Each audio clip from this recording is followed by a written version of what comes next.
দর্শক বন্ধুরা আবার একটা নতুন ভিডিও নিয়ে চলে আসি। একটা আজকের ভিডিও, বাচ্চারা অনেক বাচ্চারা বিছানে প্রস্রাব ফেরে, অনেক 12 বছরের বাচ্চারাও ফেরে, অনেক বয়স হয়ে গেছে তারাও ফেরে, স্বপ্নের ঘরে পিসাব করে দেয় বিছানে, দেখো পিঠ ভিজে গেছে, গরম। শীতকাল মানে না, তারা তো গালাগালি মারামারি মারধর খায় বাপ মার হাতে। তার মারধর খাওয়া লাগবে না, আপনাদের আমি সেই গাছটা শিখাই দিচ্ছি।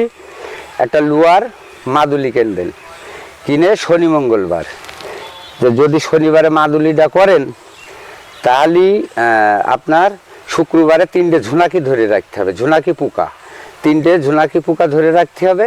এই 3টে ঝুনাকি পোকা এই মাদুলির মধ্যে দেবেন, দিয়ে শনিবারের দিনকে সকালে পানি ছোঁয়ার আগে এই যে ধুদ্র গাছ, এই ধুদ্র গাছ এই যে আমি দেখা দিচ্ছি, এই ধুদ্র গাছ উবড়িয়ে এখান থেকে একটা শিকড়, যে কোনো একটা শিকড় নিয়ে মাদুলির মধ্যে গেড়ে দেবেন, আর ওই 3টে ঝুনাকি মাদুলির মধ্যে গেড়ে দেবেন শনিবারের দিন। দিয়ে এইটা কায়দা করে শনি মঙ্গলবারে দিতে হবে। দিয়ে মোম দিয়ে মুখ আটকাই দেবেন মাদুলির, দিয়ে মাজায় কালো কার কিংবা কোনো সুতো দিয়ে মাজায় বেঁধে দেবেন, ও শক্ত কোনো সুতো দিয়ে যাতে ছিঁড়ে না পড়ে যায়।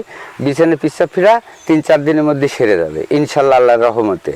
এই সাদা ধুদ্র লাগবে, কিন্তু কাল ধুদ্র হলে হবে না, সাদা ধুদ্র লাগবে।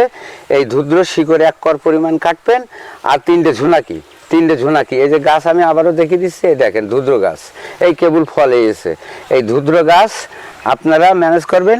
আর যদি মঙ্গলবারে মাদুলি পড়েন, তাহলে আপনার সোমবারের দিনকে ঝুনাকি রাত্রে ধরে থুতে হবে, একদিন আগে ধরে থুতে হবে। থুয়ে মঙ্গলবারের দিনকে এই গাছটা তুলে 1 কর পরিমাণ কেটে আপনারা মাদুলির মধ্যে গেড়ে দেবেন, দিয়ে ঝুনাকি 3টেও গেড়ে দেবেন, দিয়ে একসাথে গেড়ে দিয়ে মুখ আটকিয়ে, বাচ্চাদের হোক কি বড় মানুষ হোক, যদি বিছানে প্রস্রাব ফেরে, তার প্রস্রাব ফেরাটা বন্ধ হয়ে যাবে ইনশাল্লাহ, আল্লাহর রহমতে।